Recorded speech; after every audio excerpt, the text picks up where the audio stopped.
If more and more of those types of work can be done by an AI, then we have to come back to the original question of what is the purpose of education. For example, if a child grows up learning that the best friend is an AI chatbot, what does that mean for communities? What does it mean for family bonding? These are questions that we have to work together on. SMEs are a very heterogeneous bunch, and there is no one single way of characterizing them. And in terms of their adoption, likewise, there will be different pathways. I'll tell you a story. It was quite encouraging for me. This is a little hole in the wall along Killiney Road. They are a small eatery. And I happened to chance upon them one day, and I asked them how business was, and we ended up talking about AI. And they told me something quite unexpected. They said AI has been helping them do better business. I said, how? They said, well, I have to run promotions. And I've been running promotions in the past year. Some are more successful, some are less successful. And as it turns out, I now go to the platform, which has an AI assistant I can use, and I can ask it, based on my past sales record, to tell me which of my past promotions have been more successful. And that has helped me tremendously to plan the next promotion. The point of raising this example is to say that not every single SME is going to have to need its own access to GPUs. In this case, it's not even GPUs, it's just an app. There will be other SMEs where being able to use a fine-tuned model could be meaningful. If you take the fact that Singapore's GDP still has about 20% contributed by manufacturing, and many of these SMEs perhaps engaged in precision engineering work. We now have an AI Center of Excellence for manufacturing that has recently developed a common model that does predictive maintenance for CNC machines, which many of these SMEs will use. There will be different methods of us being able to support the SMEs. Some will come through tools that are made available by bigger platforms. Some will be through efforts that are targeted at the sector, targeted at the kinds of companies in them.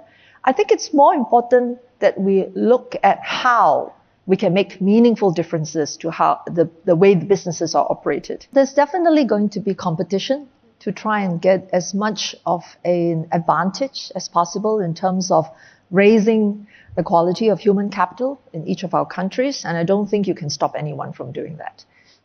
This sort of effort will take place with or without anyone, putting a stop to it or trying to boost it.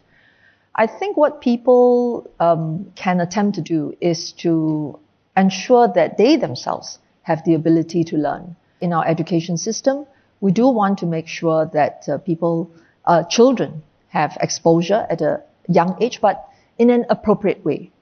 The way AI is being used in our education system, I think, is being experimented upon. At one level, it was about enabling the teachers to be more productive.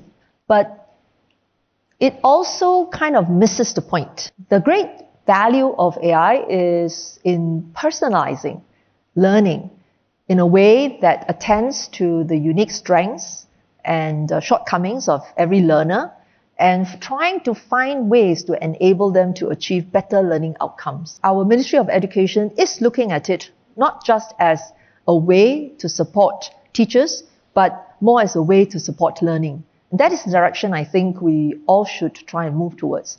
And since we said in Singapore, AI for the public good for Singapore and the world, that being our vision, we hope that the benefits don't just accrue to students in Singapore, but potentially to students elsewhere. If more and more of those types of work can be done by an AI, and less require the kind of training that we have putting in to prepare individuals for, then we have to come back to the original question of what is the purpose of education?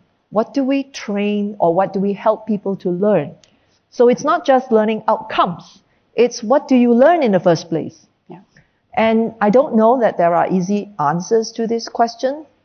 But I do think that this is an area that is very well worth our effort in investing in research, in understanding more deeply about the impact of AI on human societies and how we need to interact in human society. So for example, if a child grows up learning that the best friend is an AI chatbot, what does that mean for communities? What does it mean for family bonding? And what does that require us to do in either to lean against it or to help the individual understand the use of this AI in the context of his daily interactions? It is a serious concern because there are so many things in AI that requires collaboration. For example, the setting of standards to make sure that this AI doesn't end up, harming human interests in a very significant way. Singapore, as you know, is the convener of the Forum of Small States. There's been tremendous interest in how we can advance the interests of countries that are smaller in size, but who also want to benefit from this technology and who also want to make sure that their citizens don't get the short end of the stick. It's hard to say whether we should be hopeful or not, but it's an area that we have to pay serious attention to.